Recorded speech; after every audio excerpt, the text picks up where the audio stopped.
Yep, right here, chapter 9. Look at this. Now, let me ask you a question. For those of you who think everybody's going to get saved, friend, no, get out of here. That's not what the book teaches. Look at this. Then he called. Now, this is Ezekiel chapter 9. Then God called out in my hearing with a loud voice, saying, let those who have charge over the city draw near. That is, God is calling angelic beings to himself. And he says, you have charge. I put you in charge of this city. That's all they had to do. Each with what? A deadly weapon in his hand. Each one of these angels. Suddenly, 6, and look how they appeared to Ezekiel. They looked like men. Were they men? No, they weren't no men. They were angels. This is God showing him in the spirit. Came from the direction of the upper gate, which faces the north. Each with a battle axe in his hand, a deadly weapon. One man, so there's 6, but one out of the 6 among them, he was dressed different. He was clothed with linen and had a writer's inkhorn at his side. They went they went into the temple to God because he called them and stood beside the bronze altar. Now watch this. Now the glory of the God of Israel had gone up from the cherub, which it had never done before. This is the glory of God leaving the Holy of Holies. Listen, where it had been to the threshold of the temple, he moved out into the court. And he, God, called the man clothed with linen. Now, this is not a man. This is an angel. How do I know that? You're going to read, watch. As we keep reading, you're going to see what I'm talking about. Who had the writer's inkhorn at his side. And the Lord said to him, go through the midst of the city. What city? Jerusalem. Now, Ezekiel was not in Jerusalem. Ezekiel was taken captive already to the river, by the river Shebar. It's the city, I believe, or the river. One of the two. But he was over in Babylon.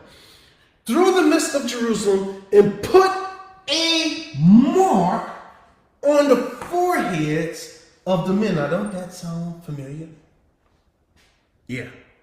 God is putting his own mark on foreheads. Did the angel already know? He had to wait till God identified them so that he can know who was saved. Why? Because they were all doing the same thing. They were all going to the temple. All the priests was doing service. All the people, the parishioners, were going and looking like they were serving God, and they were not.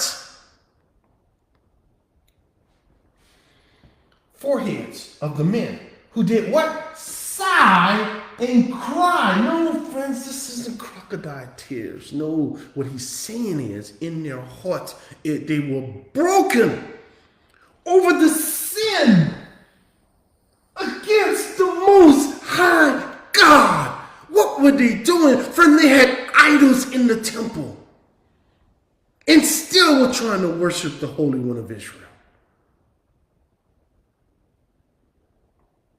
They had idols internally, hidden. And God pulled back the curtain to show Ezekiel over in chapter 8. The women were crying over Tammuz, the baby Jesus that Mary's holding, which is really Semiramis and Tammuz.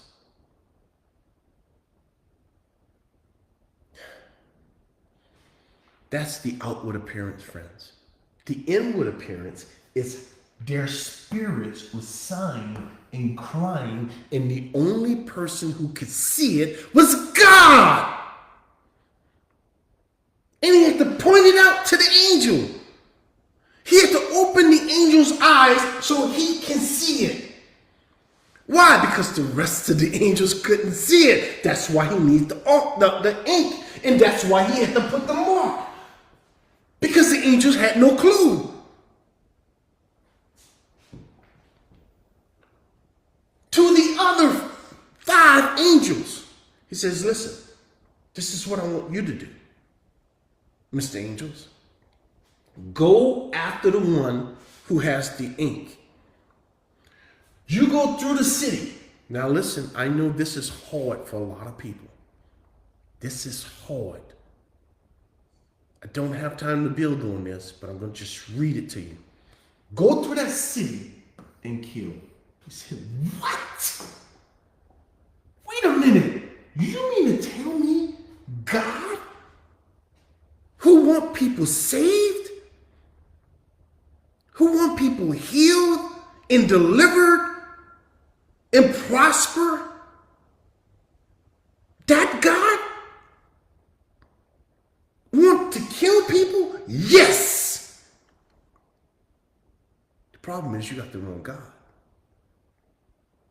That one that you say all he wants to do is love on you and cuddle you and heal you and give you money and make you prosperous and all this other foolishness.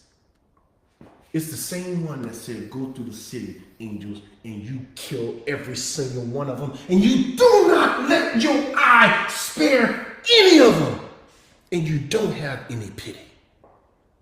See, that's the God of the Bible. Don't spare.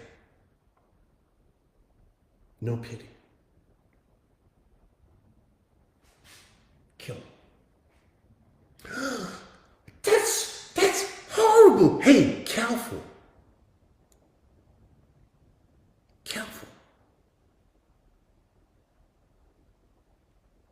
You're talking about the Most High God. You're a man. You mean to tell me you are going to pass judgment on the holiest of all, the creator of all things, the one who holds your next breath? They were blaspheming his name in his own temple.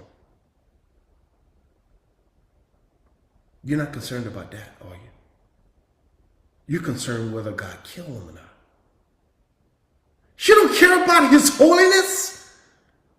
You don't care about his righteousness? I'm jealous for his name. Now, it gets worse. Kill him. Don't spare. Don't have any pity.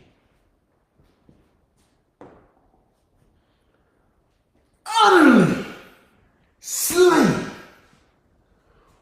old and young men,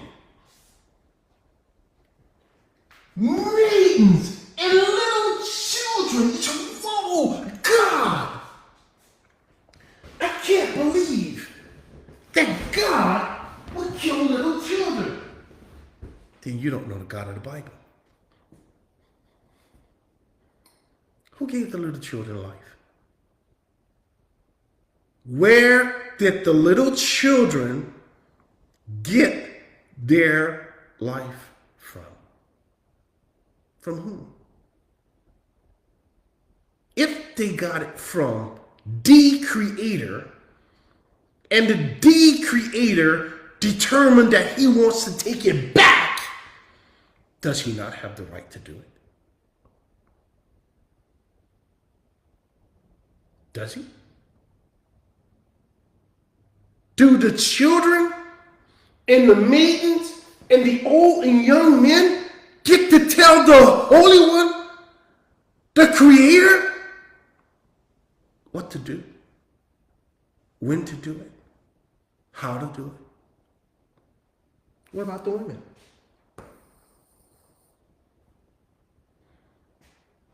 Mm-mm. But look what he tells the angels. You don't come anywhere near anyone I commanded to have the mark. Who put the mark there?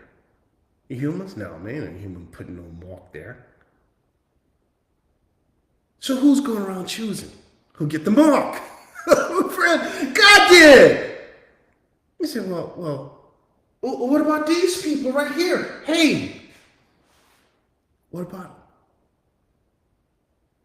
What did they do? They were sinners. So the people that received the mark, they weren't sinners? Oh, yeah, they were. Then why didn't God kill them? Why did he choose those people to give the mark to? Because he's the creator. Because he is the giver and sustainer of life.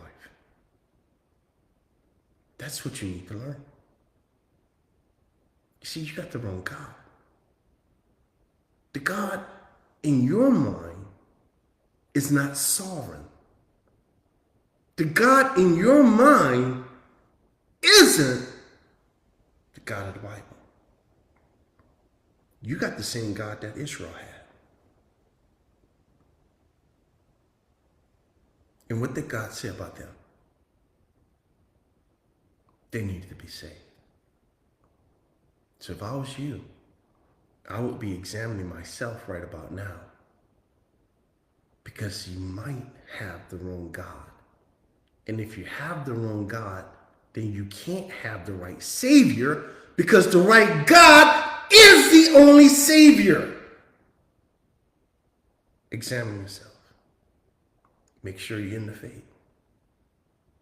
It has nothing to do with you clapping your hands, watching this video, going to some church service, studying the book. It's nothing to do with that.